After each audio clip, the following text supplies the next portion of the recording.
ಸರ್ಕಾರಿ ಹಿರಿಯ ಪ್ರಾಥಮಿಕ ಶಾಲೆ ಕರಿಕೆ ಕಾಲೋನಿ ಚೆತ್ತುಕಾಯ ಇದರ ತಡೆಗೋಡೆ ಇತ್ತೀಚೆಗೆ ಸುರಿದ ಭಾರೀ ಮಳೆಗೆ ಕುಸಿದು ಬಿದ್ದಿದೆ ಮತ್ತು ಶಾಲೆ ಹಿಂದೆ ಬರೆ ಜರುಗುವ ಸ್ಥಿತಿ ಎದುರಾಗಿದೆ. ಈ ತಡೆಗೋಡೆ ನಿರ್ಮಾಣ ಕಾಮಗಾರಿಗೆ ತಂದಿರುವ ಮೆಟೀರಿಯಲ್ಗಳು ಶಾಲೆಯ ಅಂಗಳದಲ್ಲಿ ಸರಿಯಾದ ನಿರ್ವಹಣೆ ಇಲ್ಲದೆ ಹಾಕಿದ್ದಾರೆ. 4 ತಿಂಗಳಾದರೂ ಕಾಮಗಾರಿ ಪ್ರಾರಂಭ ಆಗುವ ಯಾವುದೇ ಸೂಚನೆ ಕಾಣ್ತಾ ಇಲ್ಲ. ಕಾಮಗಾರಿಗಾಗಿ ತಂದು ಶಾಲೆಯ ಅಂಗಳದಲ್ಲಿ ಸುರಿದಿರುವ ಸಾಮಗ್ರಿಗಳಿಂದ ಶಾಲೆಯ ಅಂಗಳದಲ್ಲಿ ವಿದ್ಯಾರ್ಥಿಗಳಿಗೆ ಓಡಾಡಲು ಸಮಸ್ಯೆ ಎದುರಾಗ್ತಾ ಇದೆ.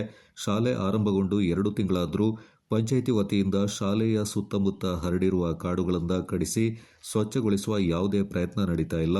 ಶಿಕ್ಷಕರು ಹಲವಾರು ಬಾರಿ ಪಂಚಾಯತ್ ಅಧಿಕಾರಿಗಳ ಗಮನಕ್ಕೆ ಕಾಡು ಕಡಿಸುವಂತೆ ಮನವಿ ನೀಡಿದರೂ ಯಾವುದೇ ಸ್ಪಂದನೆ ಸಿಗ್ತಾ ಇಲ್ಲ.